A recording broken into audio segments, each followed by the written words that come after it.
Halo? Halo, nadagesa?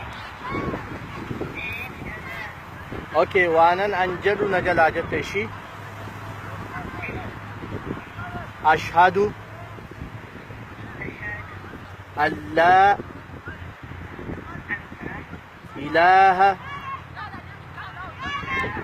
illa Allah wa ashhadu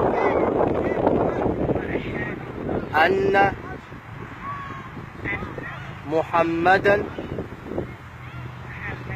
Rasulullah. Amas irra deebinee marraa takka jenna. Ashhadu an laa ilaaha illa Allah wa ashhadu anna Muhammadan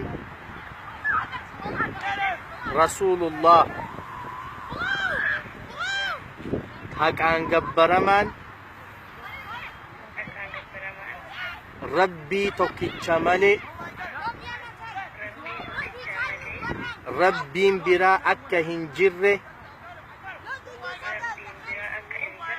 ragaan baha. Nabi Muhammad alayhi salatu wassalam ergamaa Rabbii akka tahan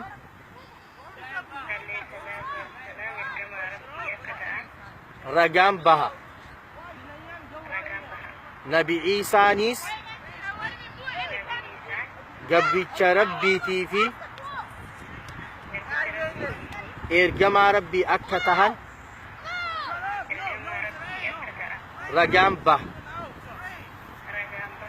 Obboleetii teenyatan islaamaa baga Rabbiin gama islaamummaa gama amantii haqaa gama amantii dhugaa baga Rabbiin si fide arrarraa eegalee inshaa Allah ati obboleetii teenya waan duba gartee ammaan dura hojjettee dabarsite Rabbiin subhaanahu wa ta'ala inshaa Allah sababaa ati gama amantii bareedaa dhuftee kanaan inshaa Allah Rabbiin siif dhiisa.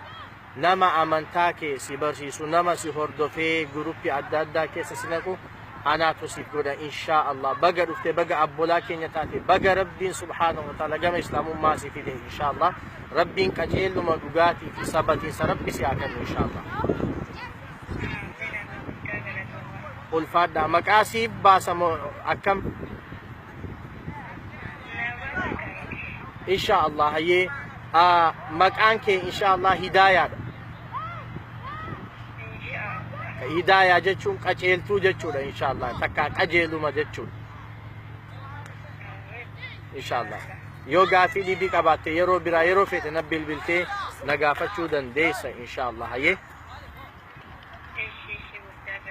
atillee galatoome. Hayyee assalaamu alaikum. Nagaan naa jiraadhu inshaa Allah.